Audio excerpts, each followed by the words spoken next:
आज संसद में बड़ा हंगामा हुआ है। चारों तरफ इसकी चर्चा हो रही है क्योंकि आज लोकसभा में राहुल गांधी ने एक बहुत लंबा चौड़ा भाषण दिया जिसमें उन्होंने गौतम अडानी को लेकर प्रधानमंत्री नरेंद्र मोदी पर कई बड़े और गंभीर आरोप लगाए हैं। लेकिन इस दौरान उन्होंने इन सारे आरोपों का सबूत एक भी नहीं दिया। तो पहली बात जो आज सीखने की है और जानने की है वो ये कि आजकल आरोप लगाना बहुत आसान है। लंबे लंबे चौड़े भाषण दिए जा सकते हैं, आरोप लगाए जा सकते हैं, कहानियां गढ़ी जा सकती हैं, लेकिन जब सबूत मांगे जाते हैं तो सबूत मिलता नहीं। सबूत के तौर पर राहुल गांधी सिर्फ एक फोटो लेकर आए थे जिसमें गौतम अडानी और प्रधानमंत्री मोदी एक साथ नजर आ रहे थे। लेकिन राहुल गांधी संसद में कई ऐसी तस्वीरें लाना भूल गए जो कुछ और ही कहानी कहती हैं।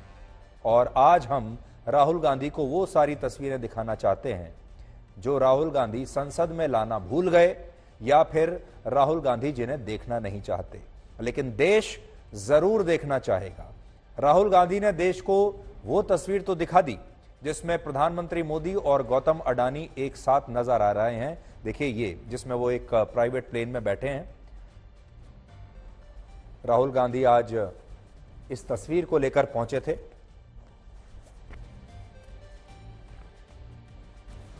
संसद भवन में तो ये तस्वीर तो उन्होंने पूरी दुनिया को दिखा दी। अब हम राहुल गांधी को और देश को कुछ दूसरी तस्वीरें दिखाना चाहते हैं जिन्हें राहुल गांधी लाना भूल गए थे। इनमें पहली तस्वीर राहुल गांधी के अपने जीजाजी और उनकी बहन प्रियंका गांधी वाड्रा के पति रॉबर्ट वाड्रा की है, जिसमें आप उन्हें गौतम अडानी के साथ बातचीत करते हुए देख सकते हैं। और यह तस्वीर आज की नहीं है, 14 वर्ष पुरानी है, यानी वर्ष 2009 की है, जब हमारे देश में यूपीए की सरकार थी जिसमें प्रधानमंत्री थे डॉक्टर मनमोहन सिंह और उसे गांधी परिवार रिमोट कंट्रोल से चलाता था।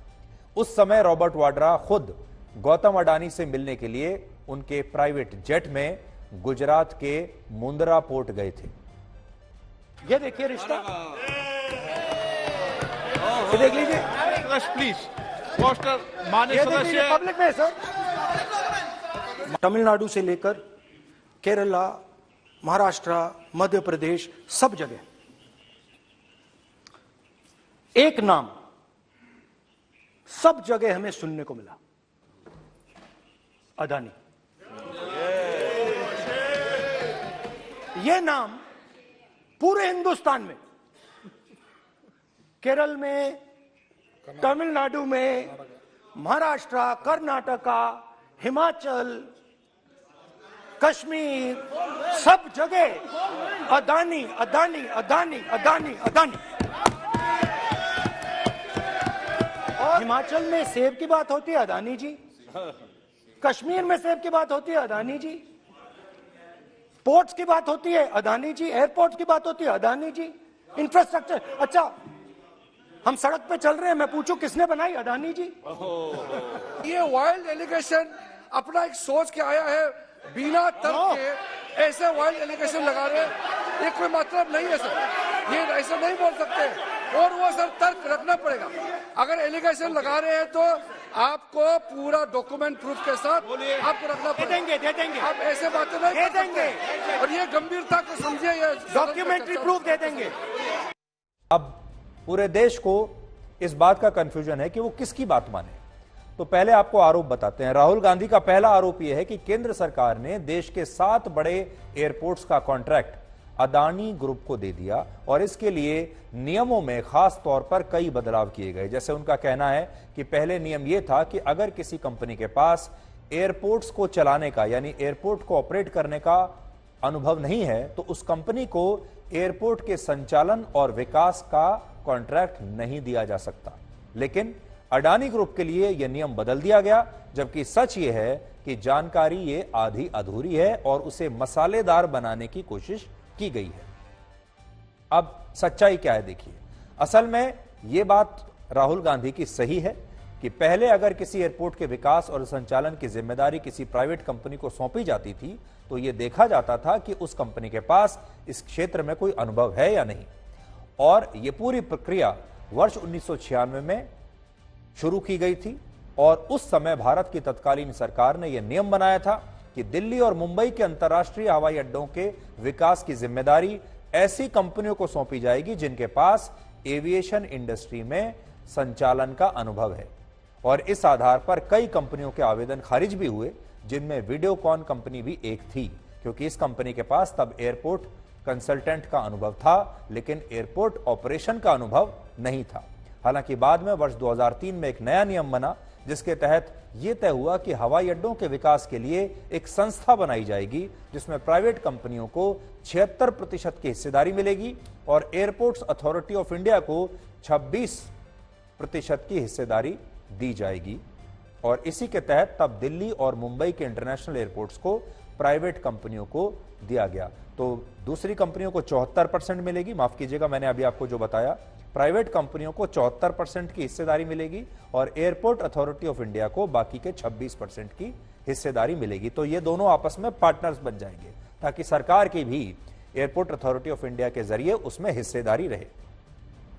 लेकिन वर्ष 2014 के बाद देश में बहुत सारे एयरपोर्ट्स का निर्माण हुआ और सरकार चाहती थी कि सेक्टर में प्राइवेट कंपनियों की हिस्सेदारी और ज्यादा बढ़े, और इसी के लिए एक प्रोजेक्ट लॉन्च हुआ जिसे पीपीपी मॉडल कहते हैं। ये उस पीपीपी मॉडल पर आधारित था। इसका मतलब होता है पब्लिक प्राइवेट पार्टनरशिप, यानी देश में एयरपोर्ट्स के संचालन और विकास की जिम्मेदारी सरकार और प्राइवेट कंपनियों की होगी, जिसमें मालिक सरकार ही रहेगी, लेकिन संचालन का जिम्मा प्राइवेट कंपनियों के पास होगा।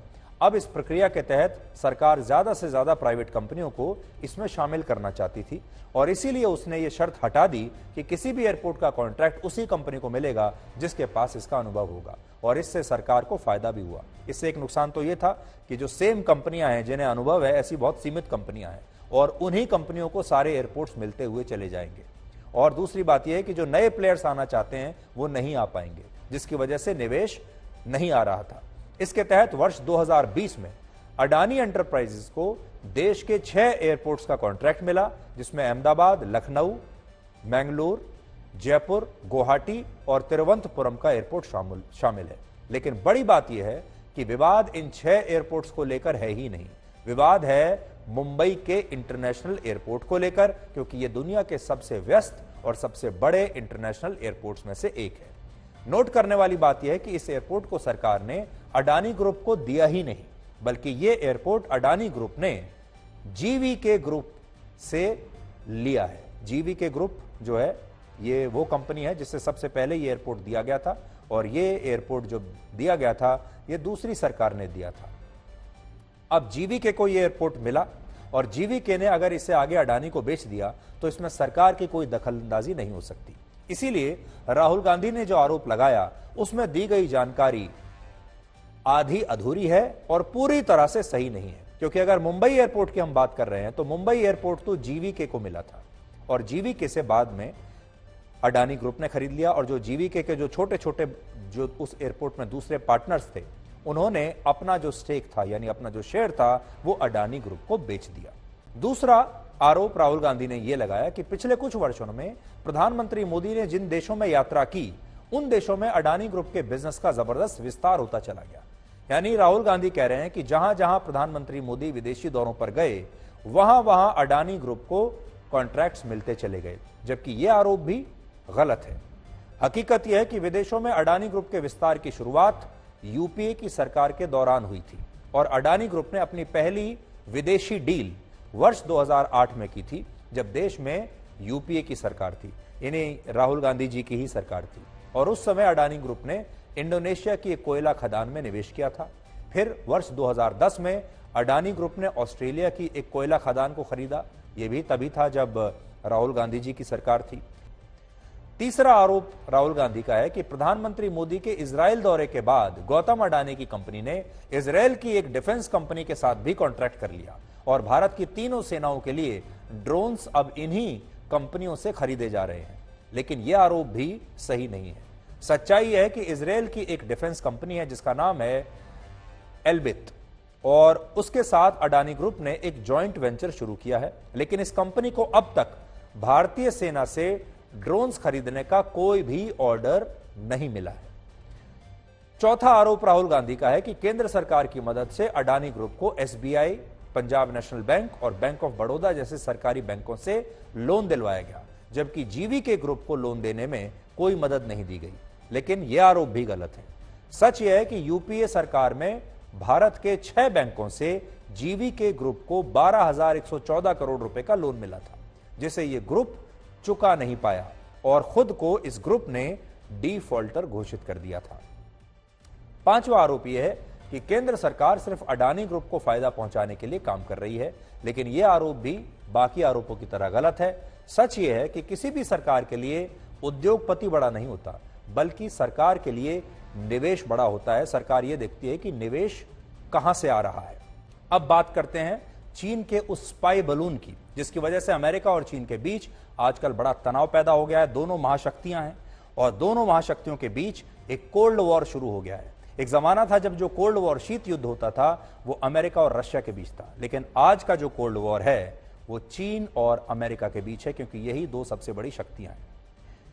ये जो स्पाई बलून की हम बात कर रहे हैं, ये सबसे पहले 28 जनवरी को अमेरिका के एयरपोर्ट जोन में प्रवेश करते हुए देखा गया था और इसके बाद 3 फरवरी को यह अमेरिका के मोंटाना क्षेत्र में दिखाई दिया। और इस इलाके को बहुत संवेदनशील माना जाता है, क्योंकि ये अमेरिका का परमाणु मिसाइल क्षेत्र है। और इस घटना के बाद ही अमेरिका को शक हुआ कि स्पाई बलून के जरिए चीन उसकी जासूसी कर रहा है, इसलिए इस बलून पर नजर रखी जाने लगी और 4 फरवरी को इसे नष्ट कर दिया गया। लेकिन अब अमेरिका ने कहा है कि स्पाई बलून के जरिए चीन ने भारत की जासूसी भी की थी और यह बलून अंडमान निकोबार द्वीप समूह के ऊपर देखा गया था। इसलिए आज हम आपको जासूसी करने वाले चीन के इस विशालकाय गुब्बारे के बारे में विस्तार से बताएंगे। सबसे पहले आपको बताते हैं कि ये स्पाई बलून क्या होते हैं। ये टेक्नोलॉजी 229 वर्ष पुरानी है, आज की टेक्नोलॉजी नहीं है। पहली बार वर्ष 1794 में फ्रांस की सेना ने इसके जरिए ऑस्ट्रिया और डच सैनिकों की निगरानी की थी, उनकी जासूसी की थी। सोचिए 230 वर्ष पुरानी टेक्नोलॉजी का इस्तेमाल अगर चीन आज के इस सैटेलाइट युग में कर रहा है तो क्यों कर रहा है, उसकी मंशा क्या होगी। स्पाई बलून को समझने के लिए सबसे पहले आपको यह चित्र देखना होगा जो मैं अब आपको दिखा रहा हूं। असल में इस तरह के गुब्बारे सामान्य गुब्बारों से ज्यादा अलग नहीं होते। फर्क बस इतना है कि ये आकार में बड़े होते हैं और इन्हें समुद्र तल से या जमीन की सतह से इतनी ऊंचाई पर उड़ाया जा सकता है जहां तक रेडार भी इन तक पहुंच नहीं पाते, यानी ये रेडार की नजर में भी नहीं आते। कहने का मतलब यह कि ज्यादा ऊंचाई पर होने की वजह से ये रेडार सिस्टम को चकमा देते हैं और इससे जिन देशों की जासूसी की जा रही है उन्हें कभी भी इसके बारे में पता ही नहीं चलता कि हमारी जासूसी हो रही है। इन गुब्बारों को हाइड्रोजन या हेलियम गैस की मदद से उड़ाया जाता है, क्योंकि ये गैस बड़ी हल्की होती है और इनकी मदद से ये गुब्बारे हवा में फ्लोट यानी तैर पाते हैं। खतरनाक बात यह है कि इनमें सोलर पैनल्स के अलावा सेंसर्स और रेडार भी लगा होता है और इनमें ऐसे कैमरे लगे होते हैं जो घने कोहरे और अंधेरे के बीच भी किसी भी चीज की साफ तस्वीरें खींच सकते हैं। और इस तरह के कैमरों को हम इंफ्रारेड कैमरे कहते हैं। जिस स्पाई बलून से चीन अमेरिका की जासूसी कर रहा था वो 200 फीट लंबा था और 120 फीट चौड़ा था, यानी समझ लीजिए फुटबॉल के मैदान जैसा। इसकी लंबाई किसी 20 मंजिला इमारत के बराबर थी, इतना विशाल था। और इसकी चौड़ाई लगभग 3 बसों के बराबर थी और इसका वजन लगभग 900 किलोग्राम था। इससे भी बड़ी बात यह कि आसमान में 60 से 65 हजार फीट की ऊंचाई पर उड़ रहा था, जहां से इसके लिए रेडार सिस्टम से बचना आसान हो जाता है। असल में पृथ्वी का वायुमंडल 3 भागों में बटा है, जिनमें पहला होता है ट्रोपोस्फेयर और इसमें पृथ्वी की सतह से 7 से 14 किलोमीटर तक का हिस्सा होता है। अभी जितने भी हेलीकॉप्टर्स और यात्री विमान आसमान में उड़ते हैं उनकी रेंज जमीन से 7 से 14 किलोमीटर के अंदर होती है। इसके बाद दूसरे भाग को स्ट्रेटोस्फेयर कहते हैं, जो पृथ्वी की सतह से 14 से 50 किलोमीटर तक होता है। इसमें जो दुनिया के आधुनिकतम और खतरनाक लड़ाकू विमान हैं वो 18 से 28 किलोमीटर तक के हिस्से में उड़ान भर सकते हैं, यानी ये ज्यादा ऊंचाई पर उड़ते हैं। जमीन की सतह से 60 से 90 हजार फीट की ऊंचाई पर ये विमान उड़ान भर सकते हैं। लेकिन जो स्पाई बलून होते हैं वो 17 से 42 किलोमीटर यानी 60,000 से लेकर 1,37,000 फीट की ऊंचाई पर उड़ने की क्षमता रखते हैं, जिससे ये जमीन से बहुत ऊपर होते हैं और इसके लिए रेडार से सिस्टम से बचना आसान हो जाता है। लेकिन अब आप इस बात को समझिए कि चीन सैटेलाइट के जमाने में इन गुब्बारों का इस्तेमाल आखिर क्यों कर रहा है। इसके कई कारण हैं। पहला कारण यह कि सैटेलाइट पृथ्वी से बहुत दूर होते हैं, मतलब सैटेलाइट लो ऑर्बिट यानी निचली कक्षा में चक्कर लगाते हैं, जिससे पृथ्वी की सतह की दूरी लगभग 36,000 किलोमीटर होती है। और सबसे बड़ी बात, एक सैटेलाइट पृथ्वी का एक चक्कर 90 मिनट में लगा लेता है, जिससे किसी भी इलाके को ज्यादा देर तक स्कैन करना या वहां की जासूसी करना सैटेलाइट के लिए थोड़ा मुश्किल होता है, क्योंकि उसकी गति बहुत तेज होती है। लेकिन स्पाई बलून्स के साथ यह परेशानी नहीं है। इस तरह के गुब्बारे सैटेलाइट की तुलना में जमीन की सतह से बहुत पास होते हैं, करीब होते हैं, और क्योंकि इनकी रफ्तार बहुत धीमी है, इसलिए इनके लिए किसी भी इलाके को देर तक स्कैन कर पाना और जानकारी इकट्ठा करना आसान होता है। इस मिसाइल की टॉप स्पीड है 1900 किलोमीटर प्रति घंटा और इसकी कीमत है 3 करोड़ 10 लाख रुपए, जबकि अमेरिका के इस लड़ाकू विमान की टॉप स्पीड है 1500 किलोमीटर प्रति घंटा और इसकी कीमत है एक विमान की लगभग 1600 करोड़ रुपए। इस लड़ाकू विमान का इस्तेमाल इसलिए किया गया क्योंकि ये 70,000 फीट की ऊंचाई पर उड़ान भरने में सक्षम है।